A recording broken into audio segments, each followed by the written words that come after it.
Which of the following is not an example of a sign? A. Hypha, B. Virus cell, C. Bacterial ooze, or D. Juvenile nematode? The answer is virus cell.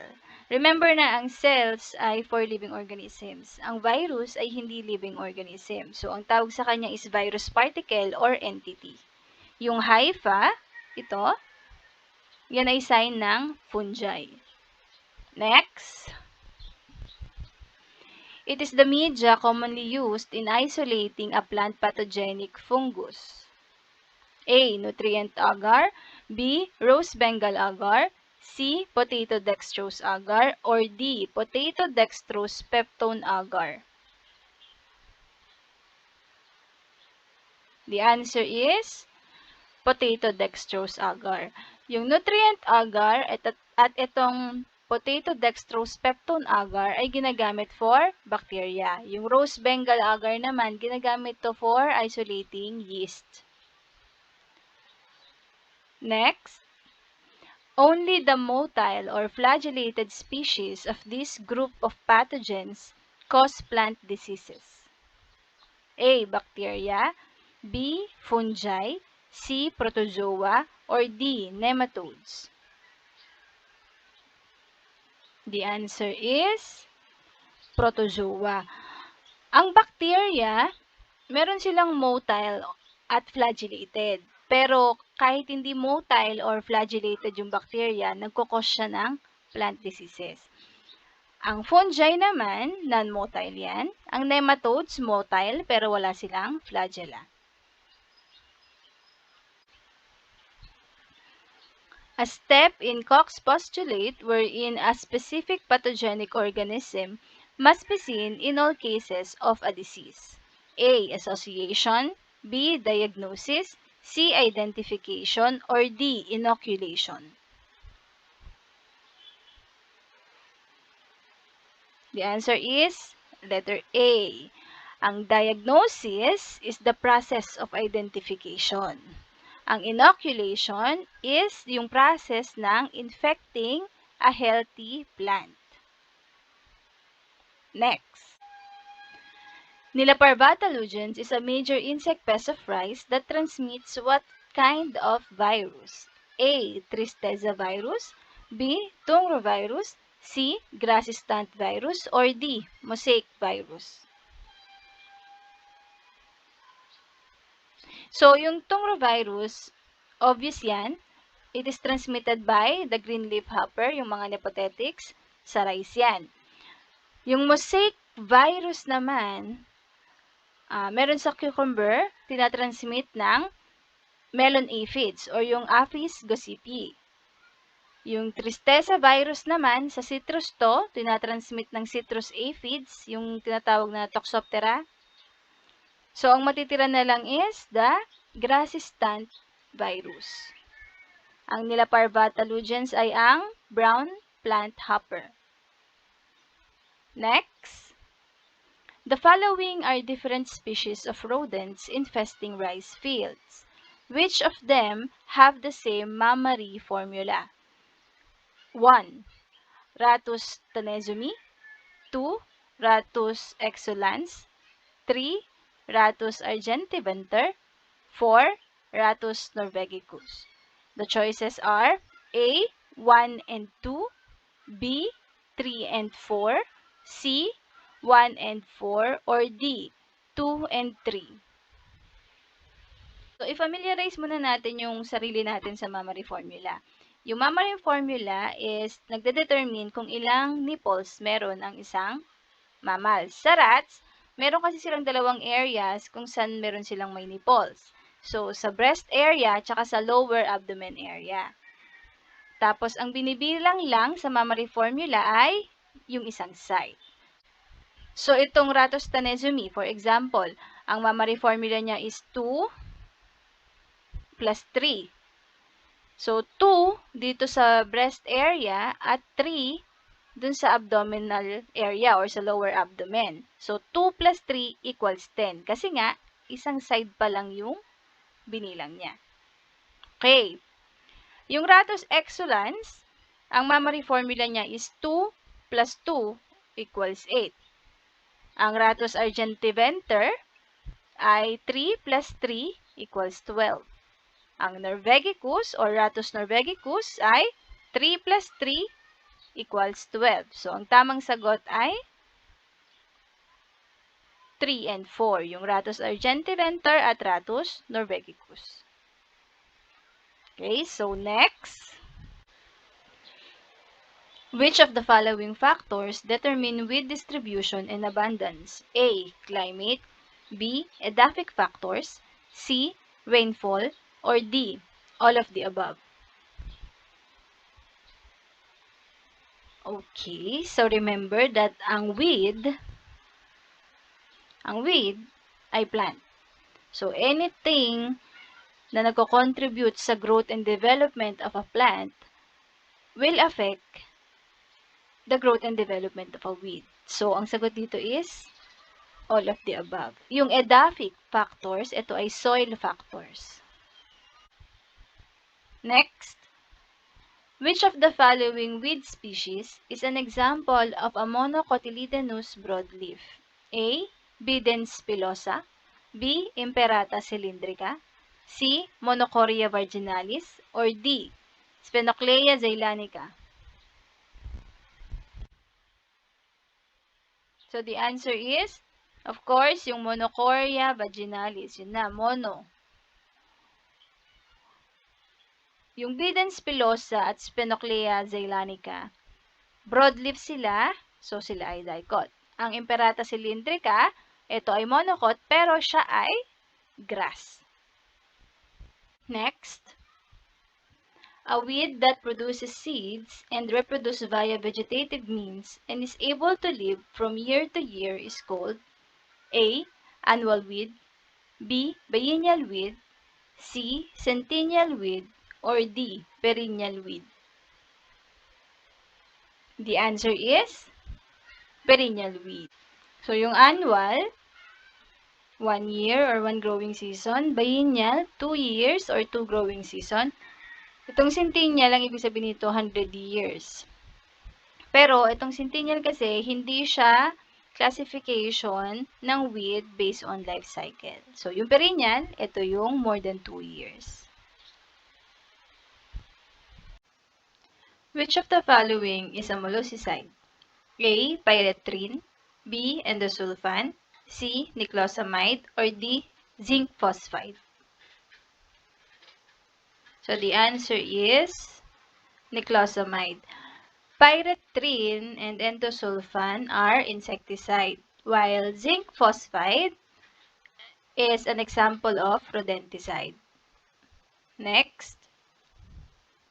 Plant pathology is defined as A. Study of suffering of plants.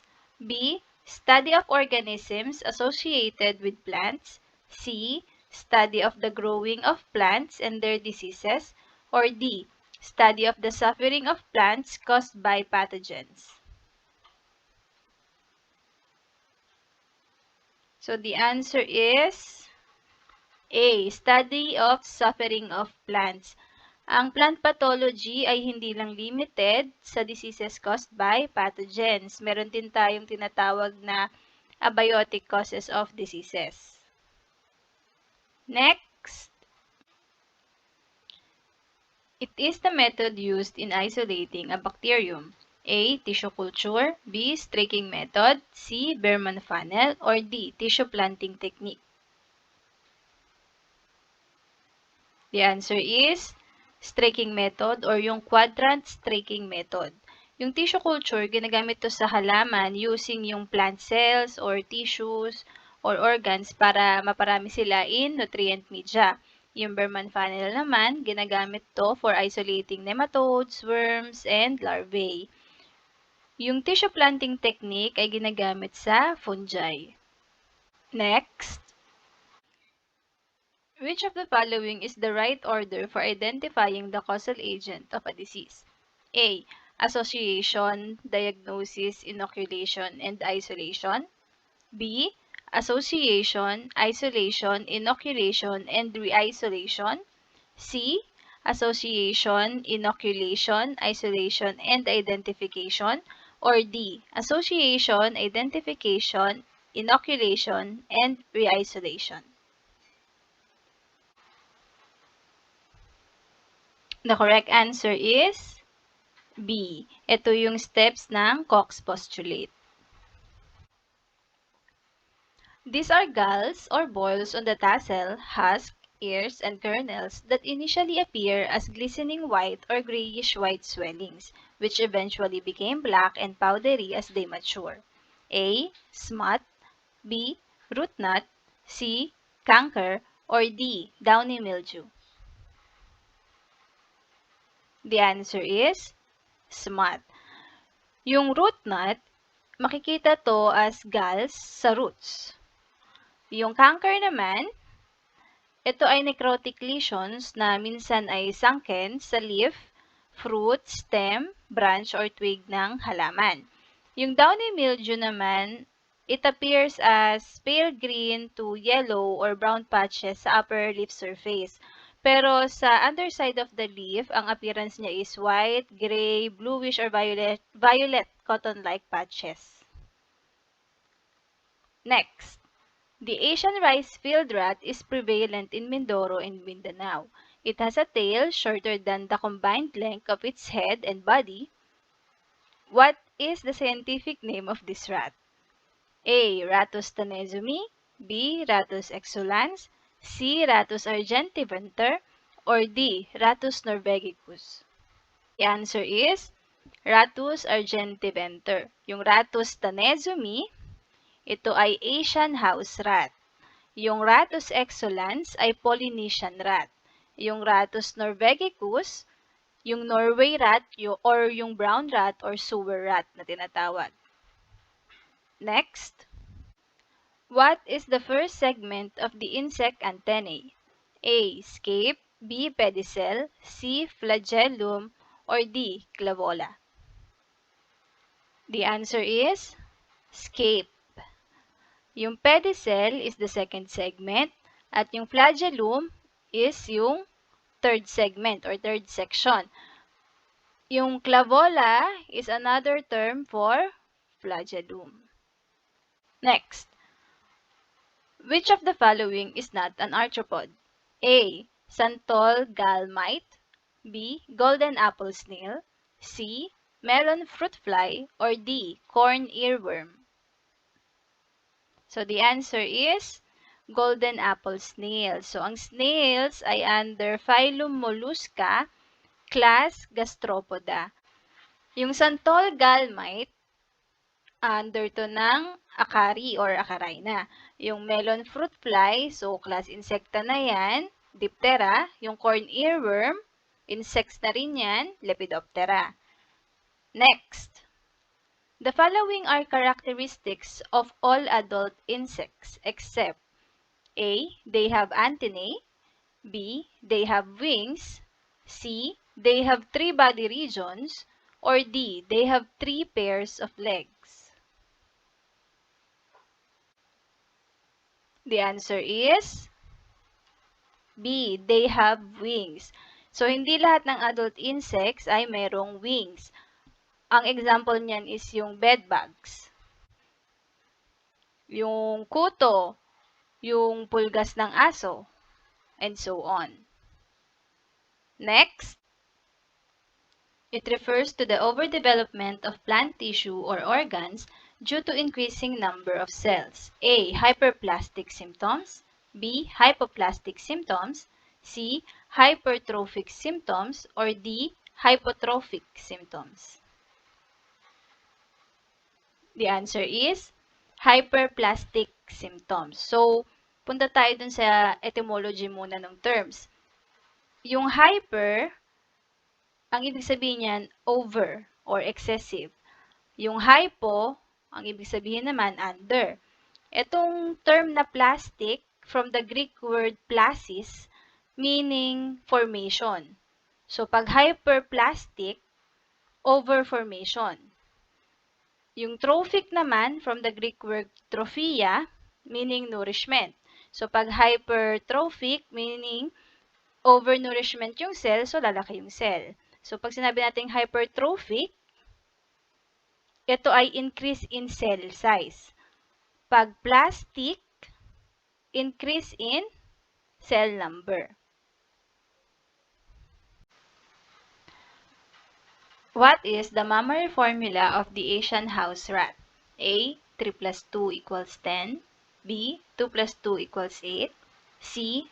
3 plus 3 equals 12. Or D. 2 plus 3 equals 10. So, Asian house rat is the Rattus tanezumi. Its mammary formula is 2 plus 3 equals 10. 3 plus 3 equals 12 is the mammary formula of the Asian rice-field rat. For Polynesian rat or the Rattus exulans, it's 2 plus 2 equals 8. And for the sewer rat or the Norway rat or the Rattus norvegicus, it's 3 plus 3 equals 12. Next. Spodoptera litura is an insect that feeds on many kinds of plants. The term referring to this kind of insect is A. Phytophagus, B. Monophagus, C. Polyphagus, or D. Oligophagus. The answer is Polyphagus. So, phyto meaning plant. So, they feed on plants. Monophagus, they feed on only one type of plant. Polyphagus, many, from the word poly. Oligo meaning few.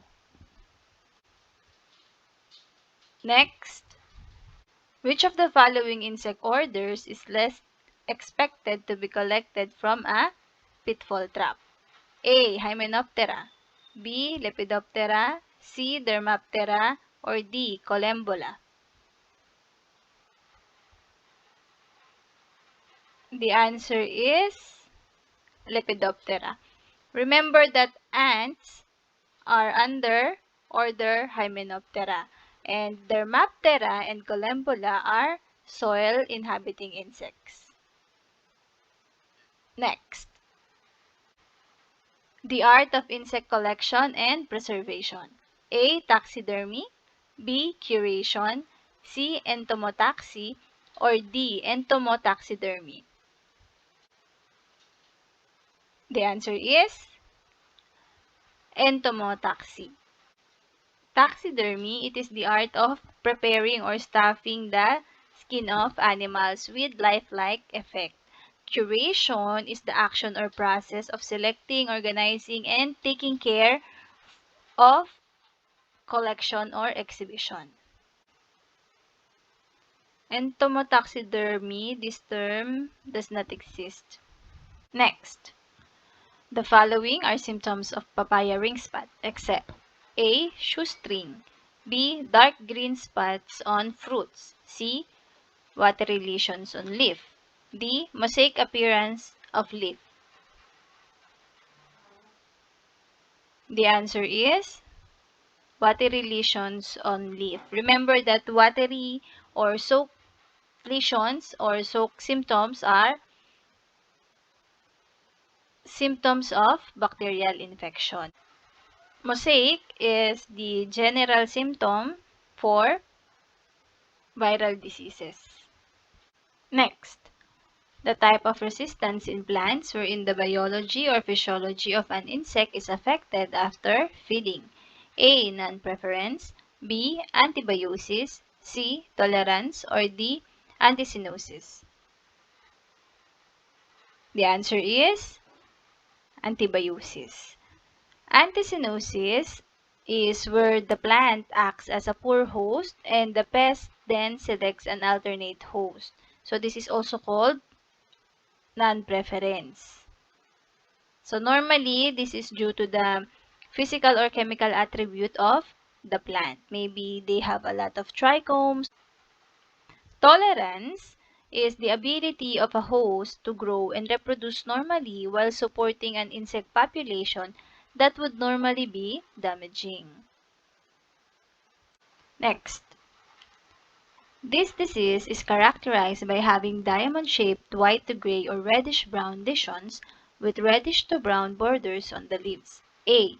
Rice blast. B. Bacterial leaf streak of rice. C. Rice sheath blight. Or D. Bacterial blight of rice. The answer is A. So it is caused by Magnaporte grisea, a fungus. Bacterial leaf streak of rice is caused by Xanthomonas oryzae, Patovar oryzicula, and the symptoms are browning and drying of leaves, characterized by narrow, dark greenish water-soaked intervenal streaks with various lengths. Rice sheath blight, on the other hand, is caused by Rhizoctonia solanae. So it is a fungi, and infected leaves senesce or dry out and die more rapidly.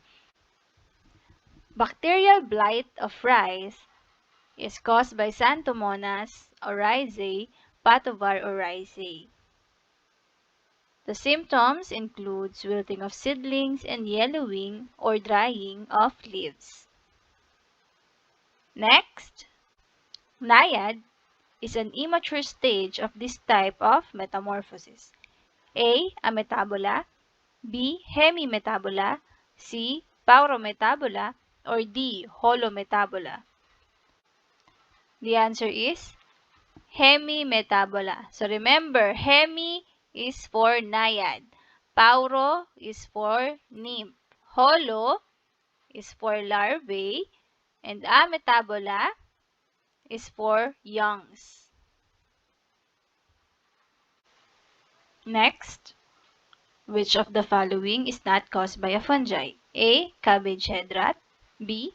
Dumping off of seedlings. C. Crucifer clubroot. Or D. Tomato leaf curl. The answer is tomato leaf curl. It is caused by a virus. Cabbage head rot is caused by Rhizoctonia solanae. Dumping off of seedlings is caused by Pythium debarianum. And crucifer clubroot is caused by Plasmodiophora brassicae. And those three are fungi. Next, which of the following is not a common name of Helicoverpa armigera? A. Cotton bollworm. B. Corn earworm. C. Eggplant foot and shoot borer. Or D. Tomato fruitworm. The answer is C.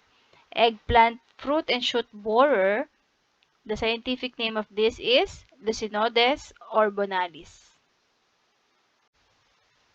What is the average gestation period of rats? A. 25 days. B. 30 days. C. 21 days. Or D. 31 days. The answer is 21 days. But in reality, it ranges from 21 to 23 days. Next, it refers to the quantitative amount of disease that an isolate of a given pathogen can cause in a given group of plants in terms of size or number of lesions. A. Severity. B. Aggressiveness. C. Virulence. Or D. Pathogenicity. The answer is virulence. Severity refers to the degree or the area of diseased plant tissue relative to the total plant tissue. Aggressiveness, this measures the rate, degree, or the speed at which virulence is expressed by a given pathogenic isolate. And pathogenicity is the capacity of the pathogen to cause disease. Next, which among the following weeds is a broadleaf? A. Imperata cylindrica. B. Mimosa pudica. C. Rotboelia cochinchinensis. Or D. Cyperus rotundus. The answer is Mimosa pudica. Imperata cylindrica or the cogon grass and Rotboelia cochinchinensis or the itch grass are grasses. And they are monocot. Cyperus rotundus, on the other hand, is a sedge under the family Cyperaceae, or commonly known as the purple nut sedge. Your Mimosa pudica is commonly known as the sensitive plant or the makahiya under the family Fabaceae, a weed capable of producing offshoot as means of reproduction. A. Lantana. B. Spiny amaranth. C. Little ironweed. Or D. Water lettuce. The answer is D. Water lettuce or the Pistia stratoides. So what is an offshoot? An offshoot or an offset are lateral or side shoots produced from the main stem of a plant. Lantana, or commonly known as the verbena, and the scientific name is the Lantana camara under the family Verbenaceae. Spiny amaranth is the Amaranthus spinosus under the family Amarantaceae. And the little ironweed is the Vernonia cinerea under the family Asteraceae. These three reproduce via seeds. Next, who recorded the first written document on Philippine insects? A. Pigafetta, B. Sedeno, C. Giuseppe, or D. Vichanco? The answer is Pigafetta. And the first written record is about the Palawan leaf insect. Sedeno, or Antonio Sedeno, introduced the sericulture. Giuseppe was an Italian naturalist and published a number of papers on natural history, particularly entomology. And Oichanco is the first Filipino entomologist with a PhD, and he is also considered the father of Philippine entomology. Next, which of the following insect order is wingless? A. Lepidoptera, B. Pteroptera, C. Isoptera, or D. Coleoptera? So the answer is B. Pteroptera. So let's see their etymology. Ptera, from the Greek word ptera or pteron, meaning wing. Lepido, from the Greek word lepis or lepid, meaning scale. So Lepidoptera are those insects with scales on their wings. Iso, from the Greek word isos, meaning equal. So the equal winged insects. Coleoptera, kolio, from the Greek word kolios, meaning sheet. So these insects are those with sheet-like wings, or the elytron or elytra. Pteroptera, the word pter means lice or louse. Then aptera, meaning wingless.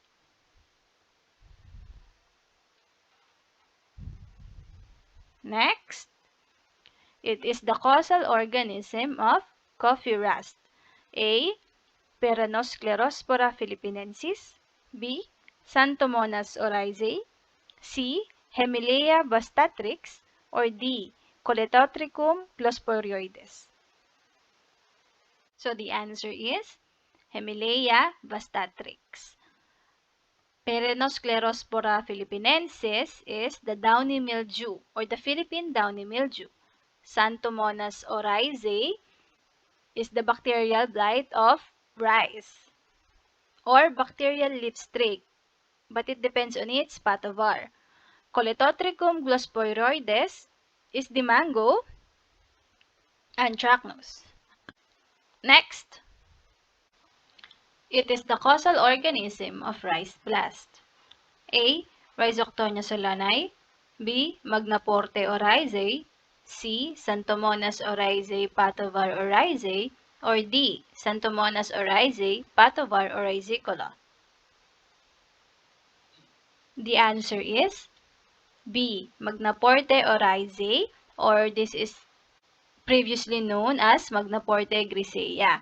Its asexual state is the Pyricularia oryzae. So, Rhizoctonia solanae is the rice sheath blight.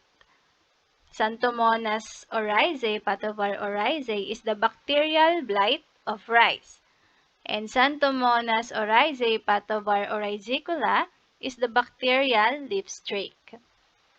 Next, which is true for the function of the body regions in insects? A. Head is for sensory purposes. B. Abdomen is for protection of visceral organs. C. Thorax is for mobility. D. All of the above. The answer is all of the above. So the organs for mobility are the wings and the legs. And the sensory organs are the antenna and the eyes. Next, a microbial product other than enzymes which causes obvious damage to plant tissues and which is known with reasonable confidence to be involved in disease development. A. Phytoalexin. B. Phytotoxin. C. Cutin. Or D. Suberin. The answer is phytotoxin. Phytoalexins are substances produced by plants for defense mechanism. So for example, a plant parasite attached to a leaf surface. The plant will induce the production of phytoalexins to inhibit the growth of that parasite. Cutin, on the other hand, is a waxy, water-repellent substances in the cuticle of the plant, while suberin is a lipophilic macromolecule found in specialized plant cell walls for insulation or protection.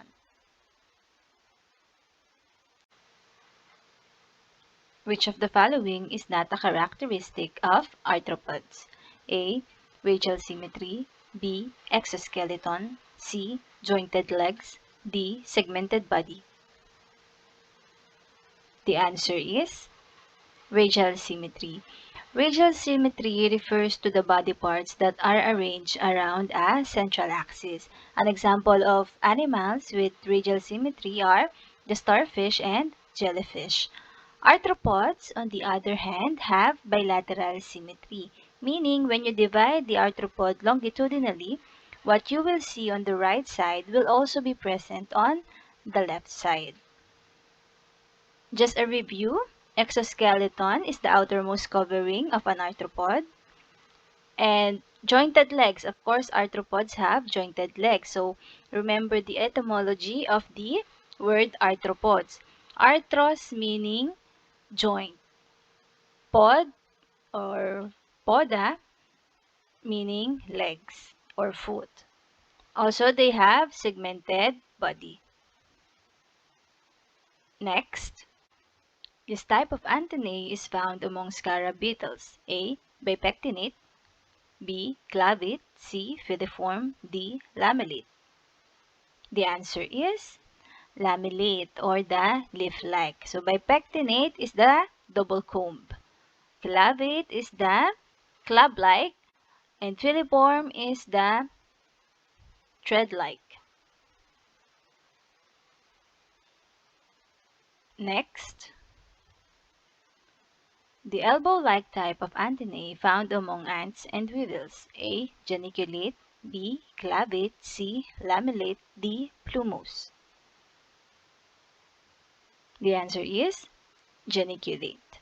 So plumose is the hairy antenna. It is found in male mosquitoes. So lamellates in scarabid beetles, clavate in butterfly. Next, which of the following insects have a setaceous type of antenna?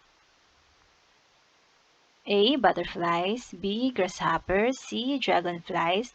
Or D. Houseflies. The answer is dragonflies. Butterflies have clavate antenna or the club-like.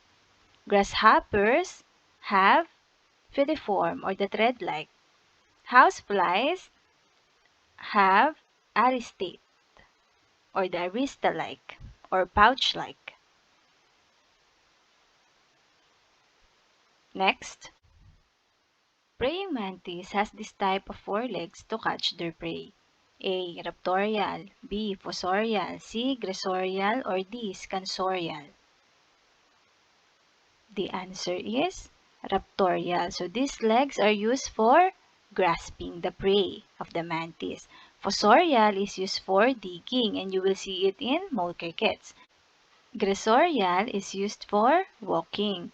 Scansorial is used for clinging in Therapterans or the louse. Next, the damage caused by stem borer during the reproductive stage of the rice plant, characterized by the pale appearance of the unfilled grains. A. Dead heart, B. Whitehead, C. Wilting, or D. False moth. The answer is whitehead. Dead heart refers to the dead tillers due to the larval feeding during tillering or vegetative stage of the rice crop. Wilting is the loss of rigidity and drooping of plants, generally caused by insufficient water in plants.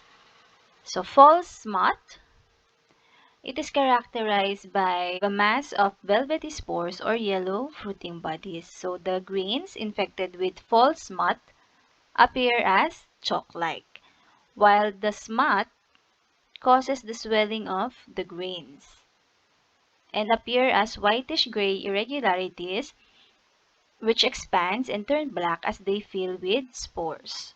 So you will see smut in corn. Next, the collective term for parasitic and predatory insects that feed on insects. A. Phytophagous insects, B. Entomophagous insects, C. Polyphagous insects, or D. Saprophagous insects. The answer is entomophagous insects. So entomo meaning insects, phagus meaning eating or to eat or feed on. So entomophagous insects are those insects that feed on insects. Phyto meaning plants. So these are insects that feed on plants. So poly means many. So these are insects that feed on many hosts. Next, the collective term for parasitic and predatory insects that feed on insects. A. Phytophagous insects, B. Entomophagous insects, C. Polyphagous insects, D. Saprophagous insects. The answer is entomophagous insects. So let's see their etymology. Entomo means insect. Phagus means eating or to eat or feeding on. So entomophagous insects are insects that feed on insects. While phyto meaning plants. So phytophagous insects are those insects that feed on plants. Poly means many. So polyphagous insects are those insects that have several hosts. Saprophagous, sapro, meaning putrid or rotten material. So these are insects that feed on decaying matter. Next, this insect has a leathery forewing and hind legs that are modified for jumping. A. Odonata, B. Orthoptera, C. Ephemeroptera, D. Phasmatodea. The answer is Orthoptera. Phasmatodea has a leathery forewing, but its legs are for walking. Odonata and Ephemeroptera, on the other hand, have membranous forewing. Next, a structure that is both found in a fungus and a parasitic plant, which is used to penetrate the plant tissue. A. Apressorium, B. Hostorium, C. Flagella, D. Fimbriae. The answer is Hostorium. Apressorium is a specialized cell of fungi for adhesion. Flagella, these are microscopic, hair-like or long whip-like filamentous structures involved in the locomotion of bacteria. Fimbriae are also found in bacteria, but unlike flagella, fimbriae are not long. They are short or bristle-like and they are thin, hair-like appendages. Next, the major component of a fungi cell wall. A. Chitin and glucan. B. Chitin and peptidoglycan. C. Peptidoglycan and chitin. Or D. Peptidoglycan and cellulose. The answer is chitin and glucan. So where else can we see chitin? We can see this in the exoskeleton of insects. Peptidoglycan, on the other hand, is the major component of bacterial cell wall.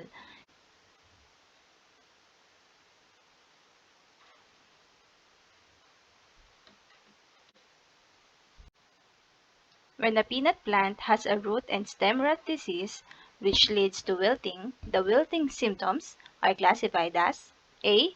Primary symptoms, B. Secondary symptoms, C. Localized symptoms, or D. Systematic symptoms.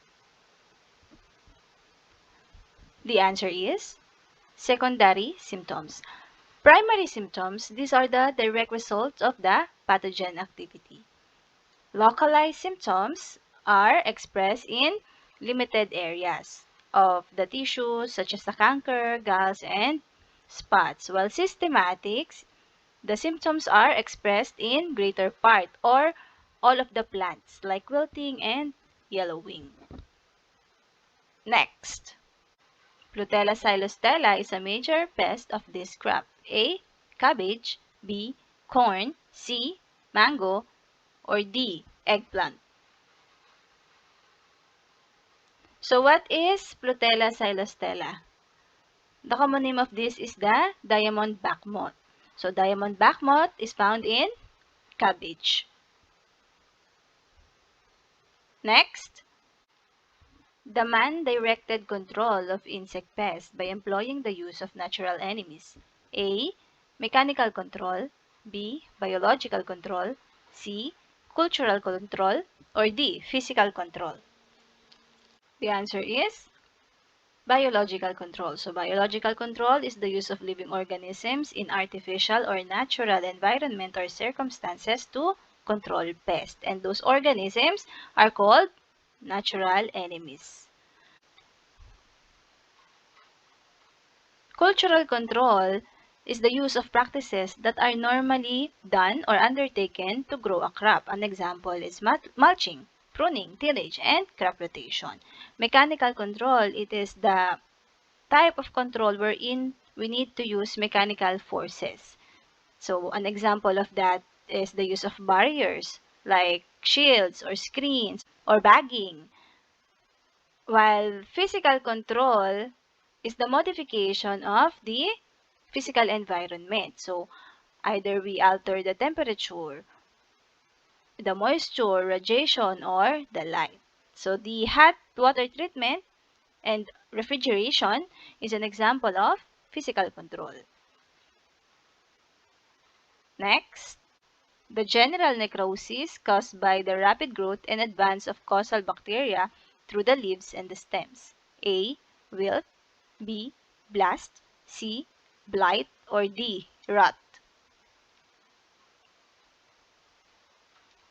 The answer is blight. So the clue here is the rapid growth and advancement. Okay? Wilt is the loss of rigidity or the drooping of the plant parts generally caused by insufficient water in the plant. Blasts, on the other hand, these are characterized by diamond-shaped lesions on leaves that appear as white to gray or green lesions or spots with dark green borders. Rot, on the other hand, is the softening or discoloration or disintegration of a succulent plant tissue. Next, he is considered the father of plant pathology. A. Heinrich de Bary. B. Reverend William Kirby. C. Robert Koch. D. Sir Vincent Bryan Wigglesworth. The answer is A. So Reverend William Kirby is the father of modern entomology. Robert Koch, he introduced the Koch's postulate. Sir Vincent Bryan Wigglesworth is a British entomologist with a significant contribution in the field of insect physiology. Next, the well-known toxin produced by Aspergillus flavus: A. Fumonisine, B. Aflatoxin, C. Ochratoxin, or D. Zearalenone. The answer is aflatoxin. Fumonisine is a mycotoxin produced by the fungus Fusarium verticilloides. So these are the common contaminants of corn and corn products. Ochratoxin is produced by several species of Aspergillus and Penicillium. So they are the common food contaminating mycotoxins. Zearalenone is mainly produced by Fusarium fungi and has been proven to affect the reproductive capacity of animals. Next, he is considered as the father of Philippine phytopathology: A. Gerardo Ocfemia, B. Dioscoro Umali, C. Leopoldo Huichanco, or D. Faustino Orillo. The answer is Gerardo Ocfemia. Dioscoro Umali was a Filipino agriculturist and natural scientist known as the father of Philippine plant breeding. Leopoldo Huichanco is the father of Philippine entomology.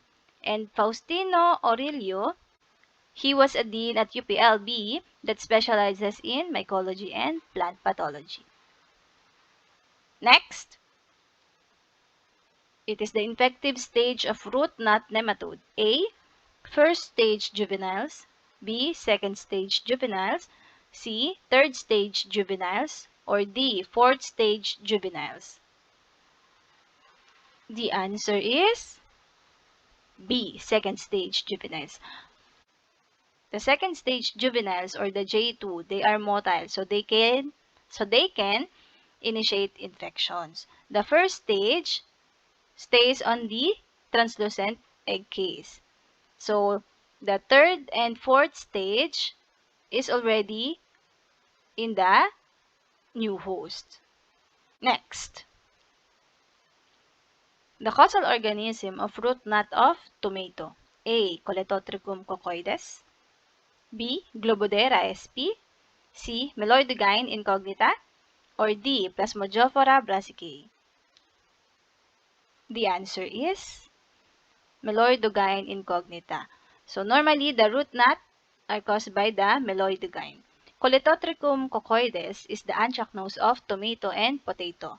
Globodera, these are microscopic worm-like pests or nematodes that feeds on potatoes, eggplants, and tomatoes, and other family under the Solanaceae. Plasmodiophora brassicae is a soil-borne protist. So what are protists? These are group of protozoa, unicellular algae, and slime molds. So they cause the clubroot disease on brassicas. Most weeds belong to Asteraceae family like Vernonia cinerea are easily carried by the winds from one place to another due to A. Seeds appendages like pappus, B. Seeds enclosed in burrs, C. Seeds covered by an oily film, or D. Seeds being dormant. The answer is A. So the pappus is a modified calyx that surrounds the base of the corolla. So it functions during wind dispersal.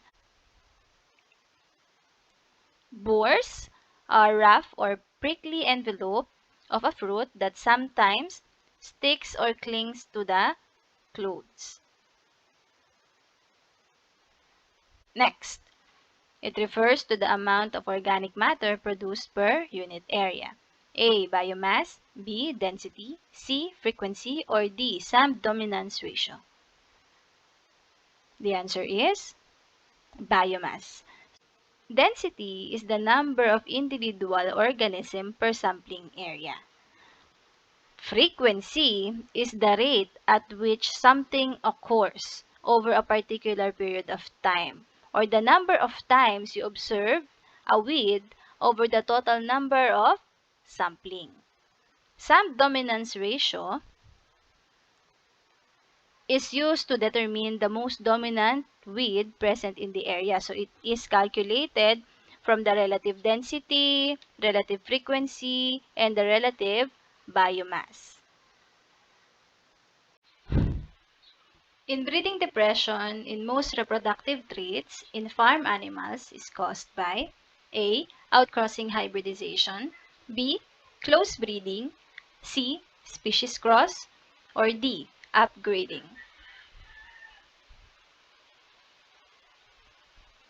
So remember that in every multiple choice question, the key is elimination.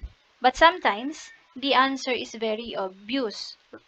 For example, in this question, we know that inbreeding depression occurs only if we mate individuals that are closely related to each other. At sa choices natin, merong close breeding. So, close breeding is the answer. Pero minsan kasi, nagpapanik tayo or naprapraning tayo, iniisip natin, may ganito bang term? So, ang ending, mag-eliminate pa rin tayo. And sa elimination, simulan mo sa pinaka-obvious. Itong species cross, from the term itself, you're going to cross or mate individuals of different species. An example of that is the mule, or yung cross ng male donkey sa female horse. Next, outcrossing hybridization. From the term outcross, na ang ibig sabihin ay interbreeding of individuals or mating of individuals that are relatively unrelated. So, ang outcrossing ay type ng outbreeding. Yung upgrading naman, from the term upgrade, meaning level up. So, normally, ang upgrading refers to the crossing or mating of individuals with a specific purpose in mind. And it is usually done by mating purebred sires to commercial-grade females and their offsprings for several generations. So, upgrading is not the answer. Kaya ang maiiwan na lang is yung close breeding. So, ano ang close breeding? From the term close. It's the mating of individuals that are closely related. For example, mother to son, father to daughter. Next, it refers to the differences in the performance of certain genes under certain environment.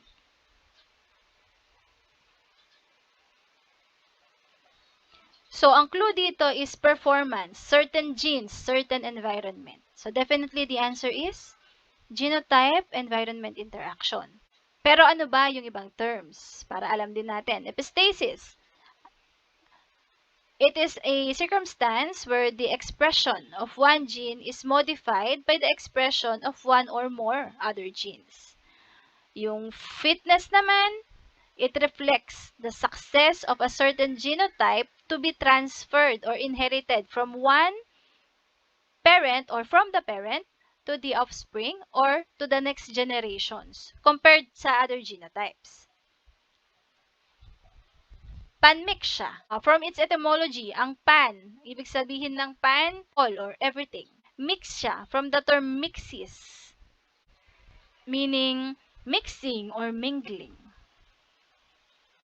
So, panmixia means the random mating within a breeding population. Next, the average gestation period in the sow. A, 114 days. B, 155 days. C, 283 days. Or D, 315 days.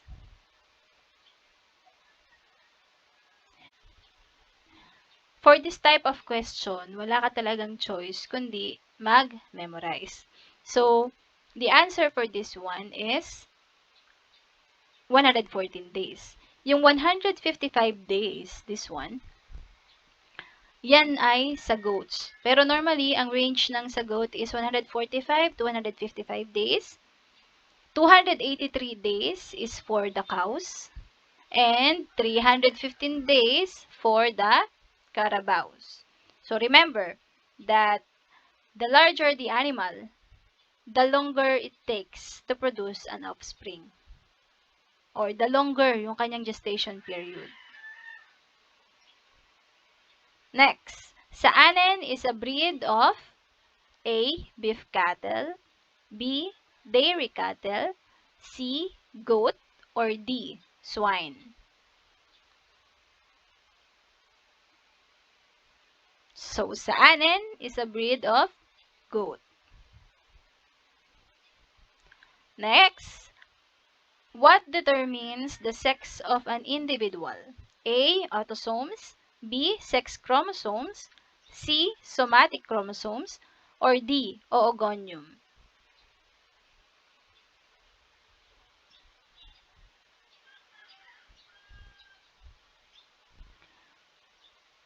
So the answer is sex chromosomes. A and C are the same. Ang other term for somatic chromosomes ay autosomes. So they are the non-sex chromosomes. Yung oogonium naman is an immature female reproductive cell that gives rise to primary oocytes by mitosis. Yung oogonium naman is an immature female reproductive cell. Next, it is the notation that refers to the sex chromosome of a hen. A, XX, B, XY, C, ZZ, D, ZW.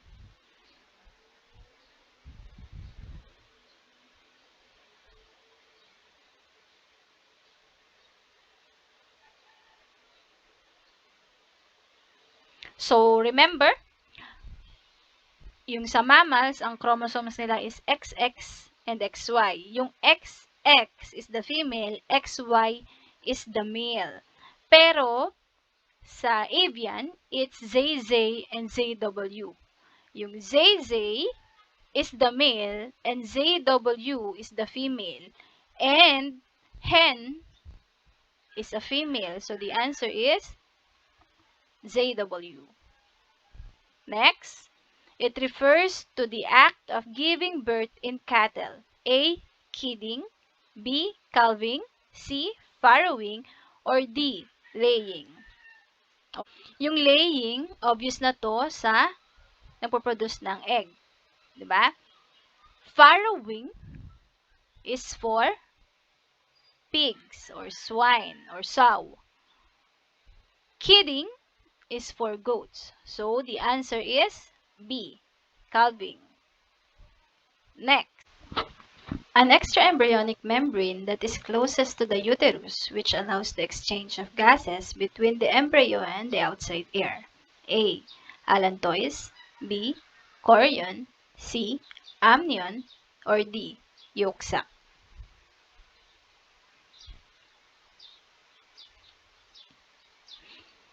All of these are extraembryonic membranes. The clue in the question is closest to the uterus.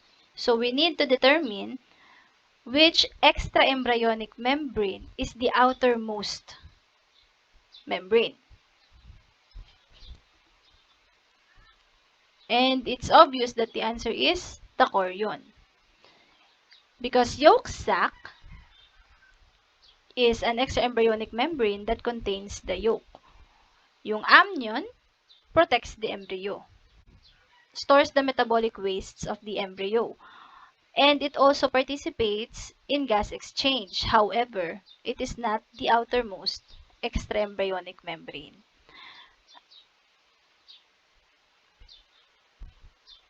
Next, it is the hormone responsible for broodiness of chicken.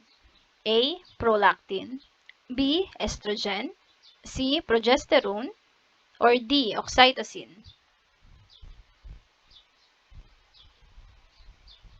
The answer is prolactin.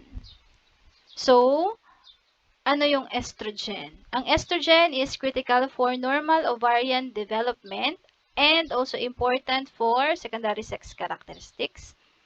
Ang progesterone is important for the reproductive function in mature hen. Oxytocin induces uterine contractions in hens. Next, a protein that generally influence the tenderness of the meat after cooking. A. Collagen, B. Elastin, C. Reticulin, or D. Myosin.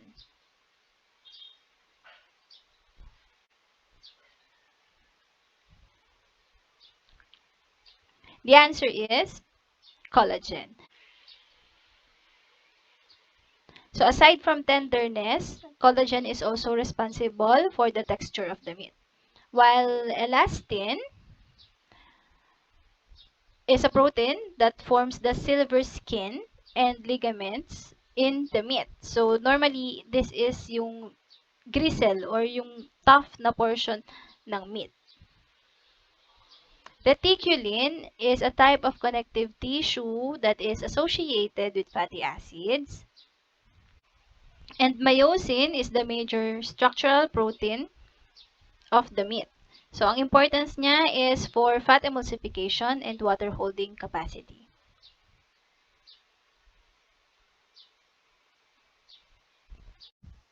It is the storage form of carbohydrates in animal body.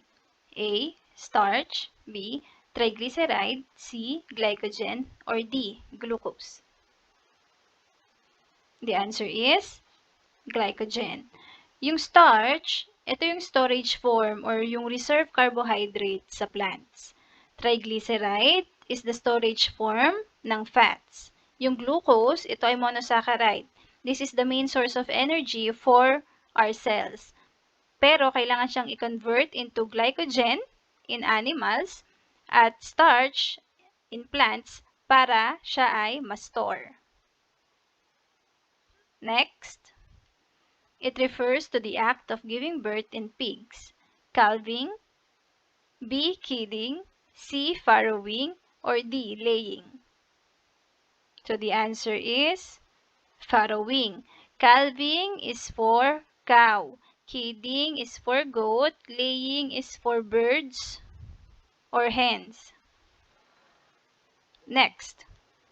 It refers to a pig castrated after sexual maturity. A. Stag, B. Boar, C. Barrow, or D. Shoat. The answer is stag.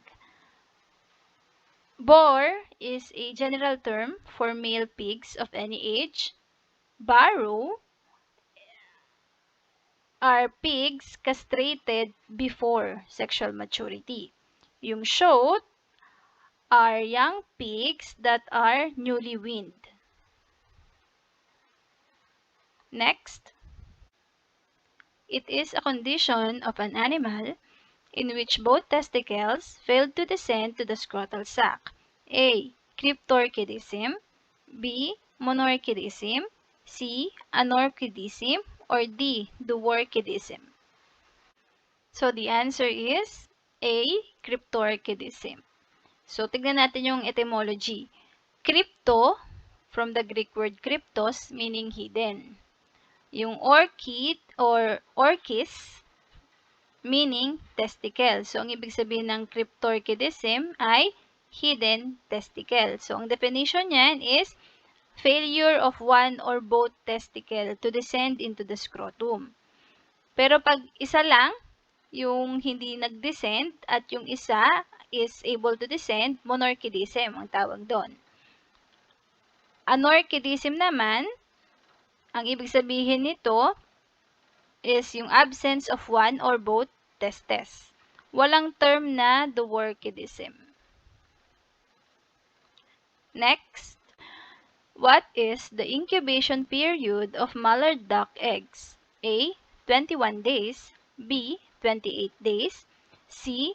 35 days, or D. 18 days. The answer is B. 28 days. Yung 21 days sa chicken. Actually, 20 to 21 days pag chicken. 35 days is yung Muscovy at Swan. So, pwede ding 35 to 37 days.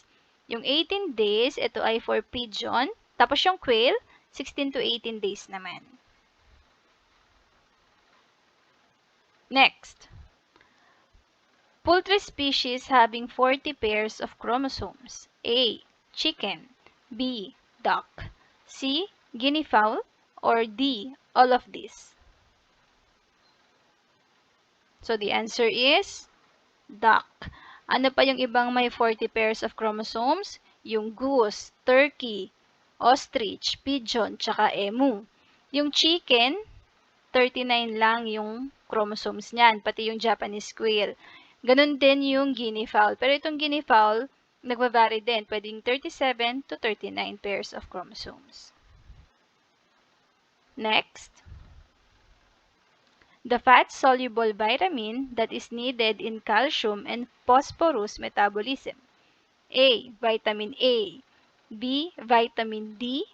C. Vitamin E. Or D. Vitamin K. The answer is B. Vitamin D. So, important ang vitamin D for the absorption of calcium and phosphorus na ginagamit ng bones. Ang vitamin A, so for vision yan, tsaka normal mucous membrane. Vitamin E is an antioxidant at ang vitamin K is for blood clotting. Next. This process ensures that proper nutrition is provided to the various age groups of the herd. A. Herd division. B. Herd management. C.